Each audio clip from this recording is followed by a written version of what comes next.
Hello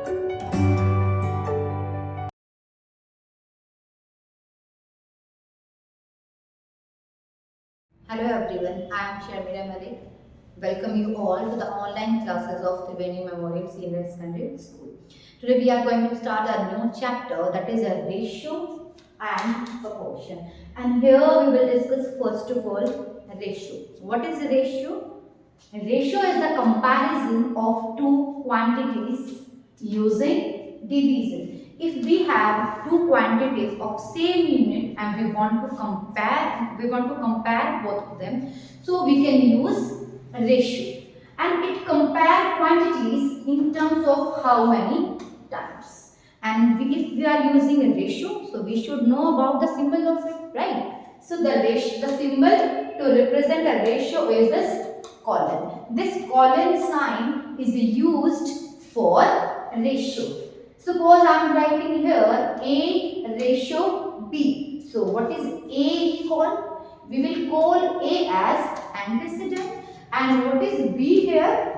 It is consequent. So A ratio B. The first term is antecedent and the second term is consequent. So let's discuss this thing using an example. Like I have an example, 12 girls in a class I have and 18 boys.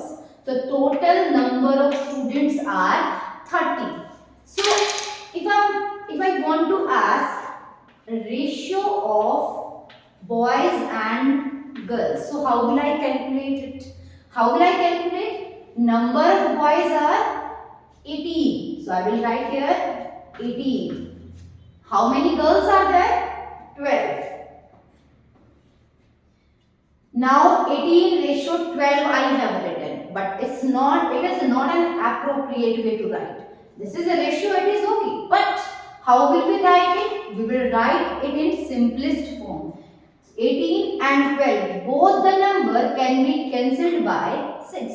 6 3s are 18 and 6 2s are 12. So basically the ratio of boys to the girls is 3:2. Now the second part I am giving, find the ratio of girls to boys. How many girls are there? 12. And how many boys are there? 18. Same, the simplest way we have to write using 6. 6 2s are 12. 6 3s are 18. So now you can see boys and girls, boys to girls the ratio is 3:2 and girls to boys the ratio is 2:3. Most of students will think both the things are same, but no, it's not like this. We have to write the ratio in a specific order. Boys to girls. So first of all we will write the value of boys and then girls. If I am asking the ratio of girls to boys, so I will write the value of girls first of all and then we will write the value of boys over there. Okay. So in a ratio, one thing also important, one thing more is there. What? The unit of both the things means the antecedent and the consequent. Both the things having the same value means the quantity should be same in terms of unit. Fine. So all this about the ratio. Now we will discuss about proportion. What is proportion? If two ratios are equal, we can say that they are in proportion. If two ratios are given and both the ratios are equal, so we can say they are in proportion. And what symbol we will use for proportion? We will use this double colon or equal to sign to equate the ratio. These two signs we use. Basically this symbol is used for proportion, and if we want to show the ratios are equal, we will use this equal to sign. Okay.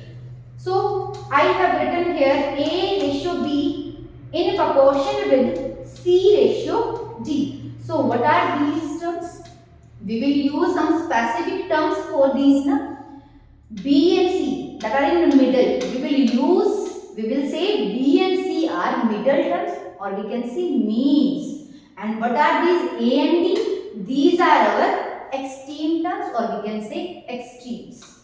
If I want to write these in the form of a ratio, how I will write? I will write here A ratio B, means A upon B is equal to C ratio D or C upon D. And if you want to multiply these, I will multiply A with D. It is equal to C and B. Both are equal. Now we can say the product of these two terms is equal to the product of these. Now I will take an example. Suppose I have 5:10 in proportion with 1:2. How will we prove these are in proportion? We will make this term as simplest form. 5 1 ja 5 and 5 2 ja 10. Now you can see both the ratios, this one and this one, both the ratios are equal. That's why we can say 5:10 and 1:2 are in proportion. That's all about proportion.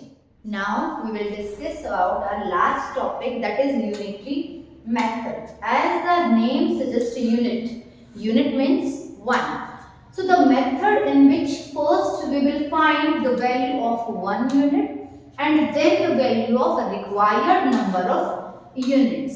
We will calculate here the cost of one thing, and then we will calculate our desired number of units price.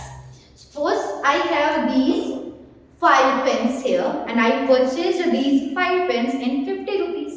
So if I want to ask how much I have paid for this one pen, so what will I do?